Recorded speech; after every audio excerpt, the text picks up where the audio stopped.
Hello, and welcome to the Transliteracy Project, created by Honest Accomplice Theater. I'm your host, Maybe Burke. Today we're going to kick off the Transliteracy Project video series with Trans 101, so we can lay a foundation before you move on to future episodes.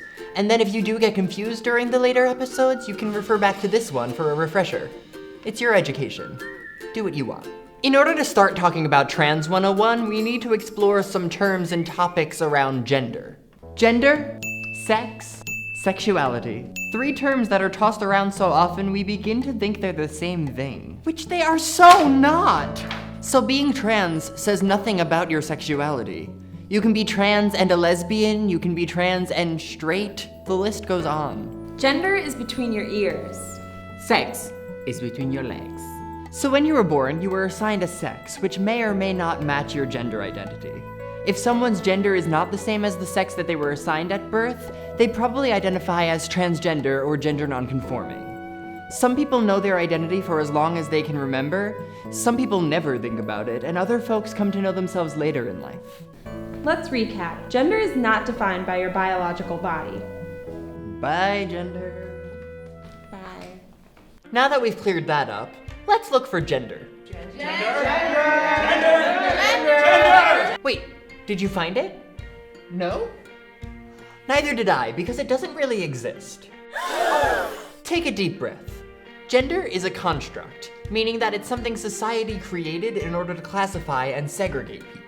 Gender has been used to tell people what roles they should play, how they should live their lives, how they should parent their children, etc., etc. It's such a successful construct that most of us aren't even aware of how much it surrounds us, and we readily buy into what it stands for and says. To make gender nice and tidy, a binary was created, meaning you had 2 options, man or woman. The binary refers to the idea that there are 2 separate poles, and one is totally masculine and the other is completely feminine, and people are only ever at the extremes of these poles. What's interesting is there's not one person out there who performs masculinity or femininity 100% correctly. Why? Because what is the universal definition of masculinity? Plaid shirt, bulging muscles, money, intelligence? What makes a woman anyway? What makes a man? And who decides who qualifies or not? We don't know. Why don't we know? Because gender is made up. Now here's the big reveal. Yes, the binary impacts trans people, but it also impacts people who aren't trans. What? The binary does not help anyone. So we're gonna talk about gender in more complex and interesting ways. And Cecilia is gonna help us out. Gender is often explained as a spectrum. Meaning, there is a man over here and a woman in the opposite side. But there is space for people in between. And there is not a big pit you fall into if you step out of being a man or a woman. Most people view a trans person as somebody who was put on one of the sides of the spectrum when they were born, but actually belongs on the other side. So if they were put at point A, they're now at point B, from a woman to a man, or a man to a woman. And that may be the case.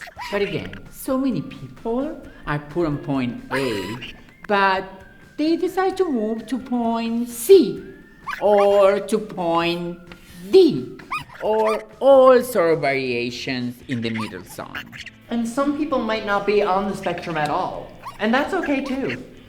And some people may be moving around the spectrum, or under the spectrum, or through the spectrum to entirely new places. Hey, some people don't remain in the same place for their entire lives, or even day to day.